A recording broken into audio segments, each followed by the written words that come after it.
Hello students, welcome to the Child World. Now I am going to teach you mathematics of class 3rd, which is chapter number 3, addition. इसका part 1 video हो चुका है जिसमें मैंने आपको normal addition के बारे में बताया था। आज हम लोग इसके सेकंड वीडियो में वर्ड प्रॉब्लम्स के बारे में बात करेंगे। तो एग्जाम्पल नंबर 1 आप लोगों के स्क्रीन के ऊपर दिख रहा है।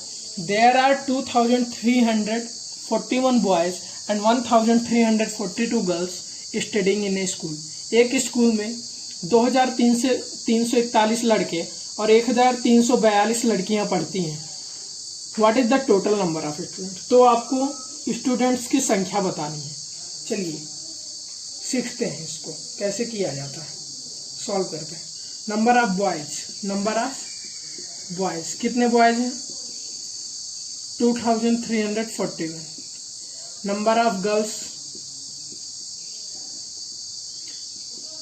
कितने हैं?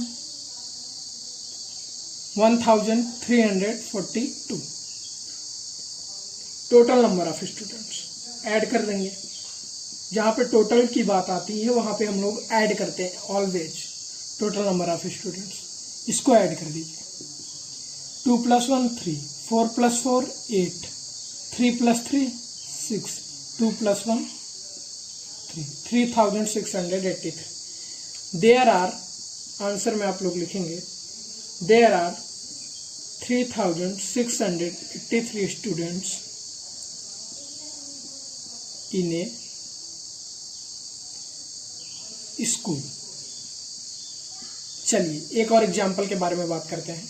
ये एग्जाम्पल आप लोगों के बुक में एग्जाम्पल नंबर 1 दिया गया है। एक और एग्जाम्पल के बारे में बात करते हैं। नेक्स्ट एग्जाम्पल आप लोगों के स्क्रीन के ऊपर दिख रहा है। देयर आर 4568 में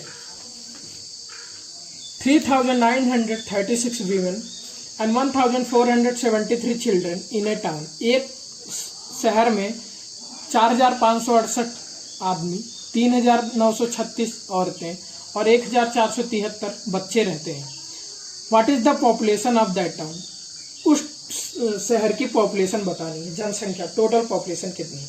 चलिए स्टार्ट करते हैं सॉल्व करना। तो नंबर ऑफ मेन, सबसे पहले नंबर ऑफ मेन कितने आदमी है? 4568। Number of women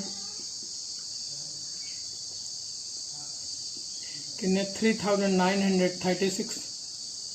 number of children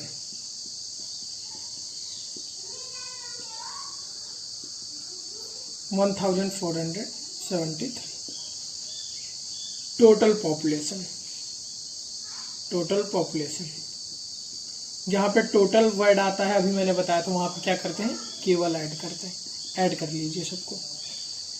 8 + 6 14 + 3 17, carry 1। 6 + 1 7, 7 3 10, 10 7 17, carry 1। 5 + 1 6, 6 9 15, 15 और 4 19, कैरी 1। 4 + 3 7, 7 1 8, 8 1 9, 9977। तो रिजल्ट में क्या लिखेंगे हम लोग आंसर में? Total population of the city,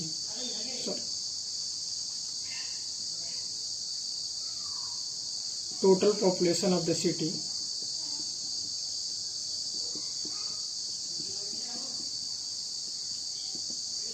is equal to 9977। Okay, आप लोग की बुक में एक्सरसाइज नंबर 3.4, बुक का एक्सरसाइज 3.4 1 2 3 बहुत इजी क्वेश्चंस हैं। Total number of questions 10 questions दिए गए हैं। ये 10 क्वेश्चंस आप लोग होमवर्क में कीजिएगा। ओके, 10 क्वेश्चंस दिए गए हैं। ये 10 क्वेश्चंस आप लोग होमवर्क में कीजिएगा। Next topic is estimating the sum. Estimating the sum मतलब अप्रोक्सीमेट वैल्यू, जिसे हम लोग बोलते हैं संभावित। अप्रोक्सीमेट मतलब संभावित। जैसे नियरेस्ट वैल्यू होता है, जैसे 28 के नियरेस्ट क्या है? 30, तो इसकी अप्रोक्सीमेट वैल्यू 30 हो जाएगी। 27 के नियरेस्ट 30, इसकी अप्रोक्सीमेट वैल्यू 30 हो जाएगी। 25 के बिलो 25 के एवं 25 के बिलो 22 की नियरेस्ट वैल्यू 20 हो जाएगी, 21 की नियरेस्ट वैल्यू 20 हो जाएगी और 19 की भी नियरेस्ट वैल्यू 20 हो जाएगी। 5 का डिफरेंस लेते हैं। अगर जैसे 5 के ऊपर है तो उसकी 10th प्लेस की वैल्यू, उसके एबव 10th प्लेस की वैल्यू हो जाती है उसकी नियरेस्ट वैल्यू, और अगर 5 के बिलो है नंबर तो उसके नियरेस्ट 10th प्लेस की वैल्यू हो जाती है। तो चलिए एक एग्जांपल आप लोगों की बुक में दिया गया है, चलिए उस एग्जांपल के बारे में बात करते हैं। जैसे एग्जांपल नंबर 1 37 + 42, इसकी एस्टिमेटिंग वैल्यू निकालनी, मतलब एस्टिमेटेड सम। तो इसका एस्टिमेटेड सम क्या होगा? एस्टिमेटेड सम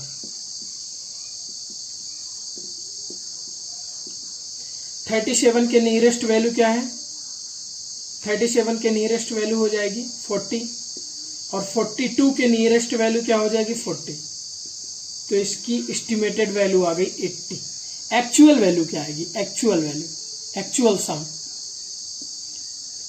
37 + 42, 7 + 2 11, सॉरी 7 + 2 9, 4 + 3 7।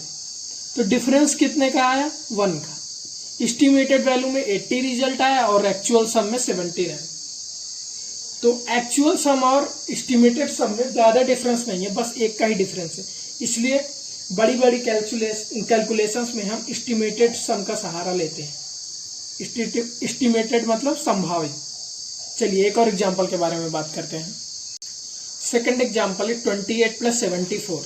चलिए पहले इसका एस्टिमेटेड सम निकालते हैं। 28 नियरेस्ट 30 के है तो 30 हो जाएगा, और 74 ये नियरेस्ट 70 के है।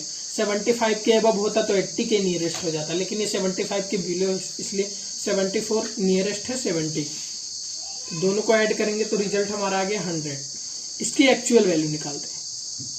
28 + 74, 8 + 4 12, 7 + 2 9, 9 और 1 10, 102।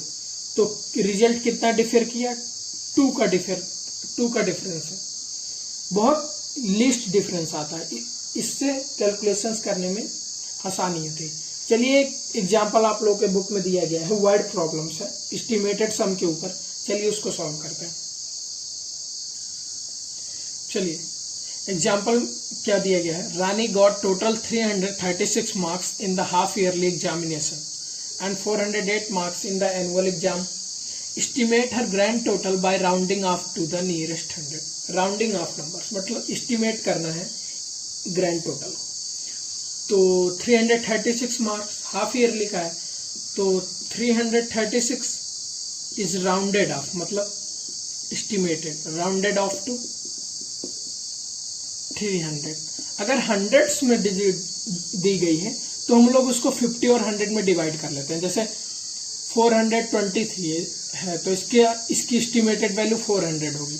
493 है, इसकी एस्टिमेटेड वैल्यू 500 होगी। वैसे 336 है, इसकी एस्टिमेटेड वैल्यू 300 हो गई।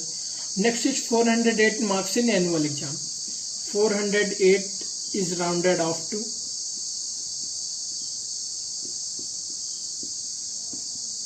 Equal to 400। Estimated grand total, estimated value, दोनों को ऐड कर लेंगे।